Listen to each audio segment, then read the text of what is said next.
अस्सलाम वालेकुम। आप देख रहे हैं नई राहें और मैं हूं महर बुखारी। नाजरीन, इस वक्त जब हम आपसे मुखातिब हैं, कबायली इलाकों में आग और बारूद का खेल जारी है। हमारी बात उनकी समझ में नहीं आ रही या हम उनकी बात समझने से कासिर हैं।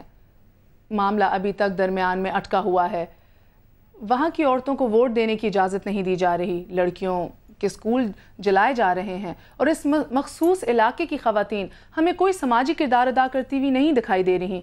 और नाजरीन, ये सब कुछ एक मखसूस तबका इस्लाम के नाम पर कर रहा है, जो मज़हब हरगिज़ नहीं बल्कि एक मुकम्मल दीन है, मगर हमने इसे फ़िरक़ों में बाँट कर ख़ुद से जुदा कर लिया है।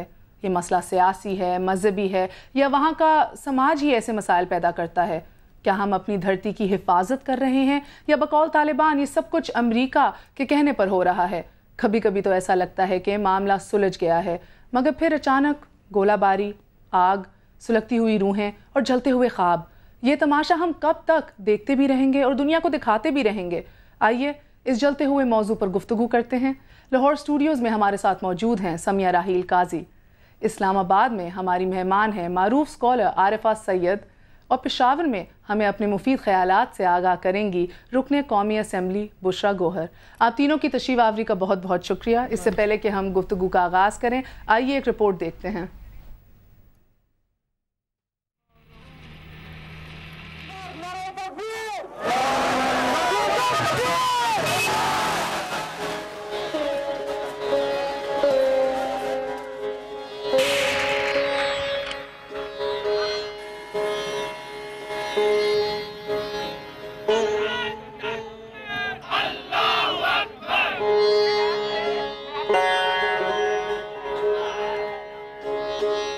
धमाके, खुदकुश हमले, तशद्दुद, लाशें, बिखरे हुए इंसानी अज़ा, मरने वाले भी हम और मारने वाले भी हम। ये सब क्या हो रहा है? खौफ है, हिरास है, बेयकीनी है। कोई हतमी हल नहीं बता रहा, क्योंकि किसी को रास्ता दिखाई ही नहीं दे रहा। कब तक और आखिर कब तक?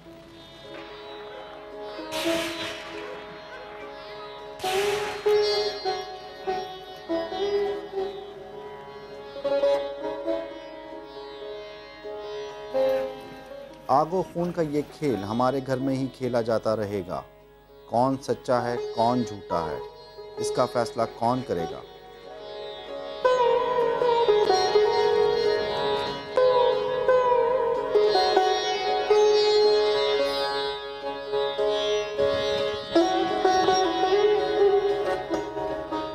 क्या यह हक़ व बातिल की जंग है या फ़रीक़ैन अपने मुफाद के लिए एक दूसरे का गला काट रहे हैं?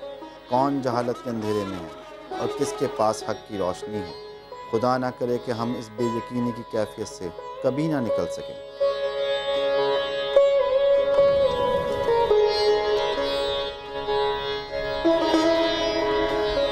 नई राहें, समा, लाहौर।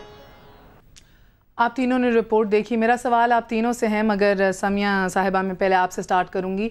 कबायली इलाकों में अभी तक जो हो रहा है, क्या इस्लाम इसकी इजाज़त देता है? बिस्मिल्लाहिर्रहमानिर्रहीम।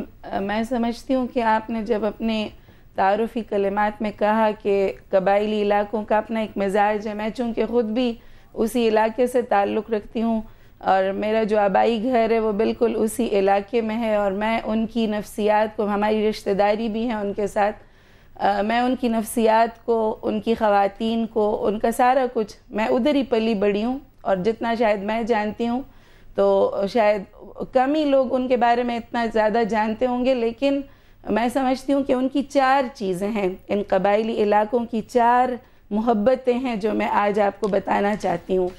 4 मोहब्बतों में सबसे पहले उनके पास आता है इस्लाम, और फिर उन दूसरी मोहब्बतों में आता है पाकिस्तान, और तीसरी मोहब्बत उनकी अपनी आज़ादी, और चौथी मोहब्बत उनकी अपनी रिवायात से मोहब्बत। बहुत बहुत शुक्रिया। कता कलामी माफ़, इधर से ही हम शुरू करेंगे और आरिफा साहिबा, बुशरा साहिबा, हम आपके भी कमेंट्स लेंगे, मगर वक्त हुआ चला है एक ब्रेक का। We gonna be right back, stay with us.